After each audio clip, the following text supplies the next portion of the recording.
저희 수도권 같은 경우는 검사 일정 잡기가 굉장히 힘들어요. 이제 전문용어로 뭐 여자되고 소자된다고 해요. 이제 PC방에서 이제 게임하고 있는데 중요한 뭐 레이드를 한다거나 그럴 때 본체가 꺼져버리면 난리 나잖아요.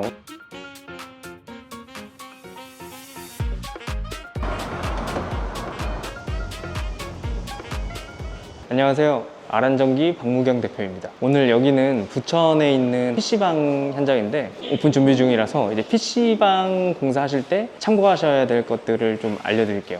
구독, 좋아요, 알림 설정 부탁드립니다. 여기는 고압 건물이라 따로 뭐 증설이나 그런 건 없는데 이제 설비도 PC방이 쓸 만큼 들어와 있었어요. 따로 이제 뭐 설비 증설이나 그런 건 필요 없고 분전함 쓸 곳까지 이제 간선 연장해서 간선 작업했고 내부는 똑같아요. 요새 PC방이 옛날이랑 달라가지고 거의 뭐 음식점이나 다름이 없어요. 그래서 주방 쪽에 쓰는 전기용량들이 좀 많은 편이고 그리고 이제 한 대당의 그 소비 전력을 계산해서 이제 차단기를 구성을 해줘야 되고 가장 중요한 거는 검사예요. 왜냐면 PC방을 오픈할 때 사업자를 내려면은 전기 안전검사 필증이 필요하거든요. 특정 업종에 대해서만 이제 받을 수 있는 그 필증이 있어요. 전기 안전검사, 사용 전 점검, 사용 전 검사, 이 필증이 어떤 이유에서 쓰이냐에 따라서 받는 검사 항목들이 이름이 조금씩 달라지거든요. 여기는 이제 PC방이나 전기 안전 점검으로 들어오거든요. PC방 오픈을 하기 위해서 받는 안전 점검이에요. 점검을 받기 위해서는 전기공사 면허업체에서 한국전기안전공사에 점검 신청을 따로 합니다. 점검을 받기 위해서 규정대로 시공이 돼 있어야겠죠. 그리고 PC방은 PC가 설치가 돼 있어야 점검이 가능해요. PC 설치 일자랑 오픈 일자 그 사이에 검사를 받아야지 오픈 일정에 차질 없이 검사를 받을 수가 있어요. 그리고 또 하나 가장 중요한 게 영상 차단이라는 거거든요. 이런 다중이용업소, PC방, 노래방 이런 데 이제 헤드폰 쓰고 음악 듣고 노래방에서 노래 부르다 보면은 화재 신호가 울려도 이제 화재 신호를 못 들을 수 있거든요. 그럼 대피가 안 되니까 영상 차단이라는 기능이 들어가는데 그게 뭐냐면은 쓰는 이런 모니터, PC방, 모니터, 노래방, 노래기기, 음향기기 그런 것들만 따로 한 분전함에 설치를 해서 소방 수신기에서 화재 신호가 들어가면은 이제 그 분전함에 있는 전기를 다 차단시켜 버리는 거예요.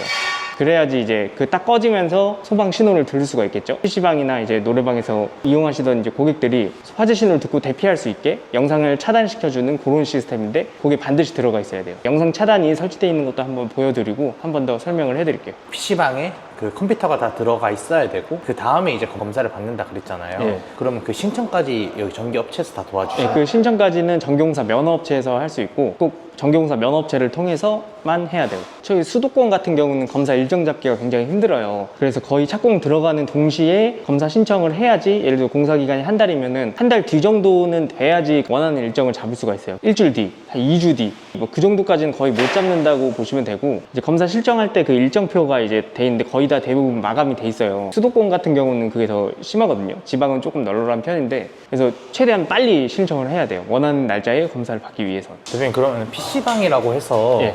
까다로운 부분이나 좀 신경 쓸 부분이 따로 있나요? 일단 PC방이 되게 할 일이 많아요. 그 인터넷도 PC당 다 랜선도 1대1로 다 뽑아야 되고 컴퓨터도 이제 용량 맞춰가지고 묶어줘야 되고 그리고 영상 차단도 해줘야 되고 카운터나 주방 쪽에 그냥 뭐 튀김기, 오븐 뭐 그런 것도 많아가지고 이쪽 용량도 신경 써야 돼요. 요새는 PC방 분전함이 엄청 커요. 이게 이제 분전함이 설치되어 있고 보시면 분전함이 두 개예요. 이게 여기 메인 분전함이 있고 이제 MC 마그네트라고 하거든요.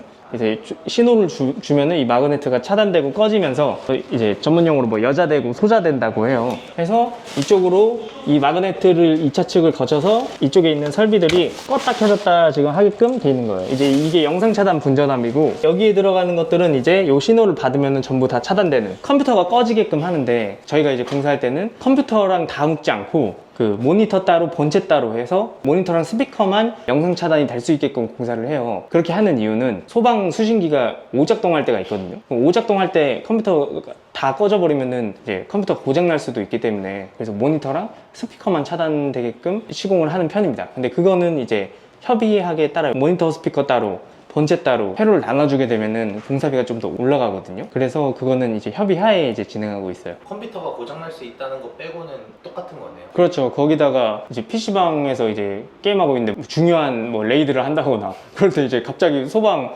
오작동 돼가지고 딱 꺼져버리면 본체가 꺼져버리면 난리 나잖아요. 모니터만 꺼지면 빨리 복구해서 어떻게 할 수 있겠는데 완전 튕겨버리면 난감하잖아요. 이제 게임 하신 분들은 아실 거예요. 그때 이제 뭐 항의 들어오고 그럼 난리 나겠죠. 그래서 저희는 그런 이유도 이제 설명을 해드리고 해가지고 웬만하면은 나누는 거를 추천드려요. 지금 공사는 어느 정도 진행된 거예요? 공사는 한 3분의 2 정도가 진행됐고 저희가 들어와서 이제 이런 데 박스 처리 다 하고 그리고 콘센트 달고 등 달고 분자는 결선하고 테스트하면 끝입니다. 그러면 이제 총 공기가 얼마 정도 잡혀 있었던 거죠, 여기는? 여기는 한 달 정도, 얘가 한 80평 정도 되거든요. 그래서 보통 한 달 정도는 공사하는 편이에요. 그러면은 만약에 여기 검사를 하러 오실 거 아니에요? 네. 그러면 그때 이제 대표님도 같이 동행을 하시나요? 입회를 해야 될 경우도 있고 입회가 없는 경우도 있어요. 사용 전 점검 같은 경우는 입회를 안 하고 사용 전 검사 같은 경우는 입회를 해야 됩니다. 두 차이가 어떤? 사용 전 점검이랑 검사는 이제 계약 전력이 74kg 이상이냐 미만이냐에 따라서 미만이면은 사용 전 점검, 74kg 이상이면은 사용 전 검사로 들어가고 여기는 정기 안전 점검을 받는 거예요. 안전 점검도 제가 알기로는 입회를 안 해도 되는 걸로 알고 있는데 와서 이제 검사 받고 하려면은 검사원 오시니까 설명드리고 해야 되니까 저는 입회를 하는 편입니다. 그럼 그건 이제 면허 공사가 아니면은 무조건 불법 거기서 다 걸리는 거죠? 그 서류를 신청할 때 면허업체에서만 할 수 있어요, 애초에. 그래서 면허업체에서 진행을 하셔야 됩니다. 여기 같은 경우는 팀이 몇 팀 정도 들어오거든요? 일단 각 현장은 한 팀씩 맡아서 하고 이제 인원 필요하면은 다른 팀에서 이제 지원을 오든가 이렇게 일하시는 분들 불러서 하든가 그렇게 이제 진행하고 있어요. 여기는 PC방이고 뭐 평수가 막 엄청 큰 건 아닌데 평소에 비해서 PC 대수가 좀 많은 편이에요. 여기가 108대인가 정도 되거든요. 그리고 PC방이라 일이 많기 때문에 사실 뭐 4명 정도는 상주해서 해야 되는데 지금 너무 바빠가지고 2명에서 지금 계속 하고 있어요. 2명에서 하다가 다른 팀에서 좀 여유가 생기면은 와서 도와주고 그렇게 하고 있습니다. 지금 요즘 되게 바쁘신 모양이더라고요. 지금 인스타 스토리에 매번 구직 공고가 계속 올라가던데. 지금 계속 팀장급 직원들을 계속 구하고 있고 사실 숙련자분들이 좀 많이 필요하지 이제 신입 이제 입문하고 싶어 하시는 분들이 감사하게도 문의를 많이 주시는데 저희 지금 상황에서는 더 이상 받고 있지는 않아요. 근데 이제 실제로 현장 맡아서 이제 할 수 있는 팀장급들은 계속 구인 중입니다. PC방 컴퓨터 같은 경우에는 전력을 되게 많이 잡아먹잖아요. 이 현장은 그럼 증설까지는 필요가 없는 거예요? 일단 이 현장 건물이 이제 특과 건물이에요. 우리가 흔히 말하는 증설, 한전 쪽에 서류가 들어가는 증설은 필요 없고 건물 수변전실에서 이제 매장으로 들어온 간선이 설비 용량이 되면은 그대로 쓰면 되고 전선 굵기가 설비 용량만큼 전선 굵기가 안 되면은 이제 전선을 교체하는 작업은 해야 돼요. 뭐 그것도 증설이긴 하죠. 그거는 이제 건물이랑 협의해서 우리가 이 정도 키로수 쓸 건데 이렇게 증설을 해도 되냐. 그래서 건물 쪽에서 허락을 해주면은 진행이 가능한 편이에요. 이제 특허 건물이기 때문에 뭐 증설에 대한 검사나 점검 같은 거는 따로 받지 않아도 됩니다. 그러면 만약에 그 건물주하고 협의가 안 된 상태도 있을까요? 그런 경우도 있어요. 이제 건물 쪽에서 우리 용량이 이 정도니까 더 이상 증설은 안 된다 해가지고 이렇게 분쟁이 좀 일어날 수도 있거든요. 근데 대부분은 이제 협조를 해주시는 편이긴 해요. 근데 이제 특과 건물이기 때문에 변압기가 뭐 500kg고 지금 500kg 꽉 차서 쓰고 있어서 더 이상 증설이 안 된다. 그러면은 변압기를 더 증설해야 되는 경우도 있어요. 실제로 그래서 변압기를 증설하는 경우도 있고. 근데 여기는 다행히도 용량이 좀 넉넉해서 기존에 들어온 설비도 딱 맞게끔 돼 있어서 증설은 필요 없고 기존 들어온 설비로 다 수용이 가능합니다. PC방이나 이제 다른 소상공인분들이 공사 진행하실 때 좀 유의해야 될 점이 있을까요? 흔하게 좀 경험하는 분류 중 하나가 무허가 업체한테 공사를 진행하다가 검사를 받아야 인허가가 나오는지도 모르고 그리고 뭐 영상 차단을 해야 되는지 뭐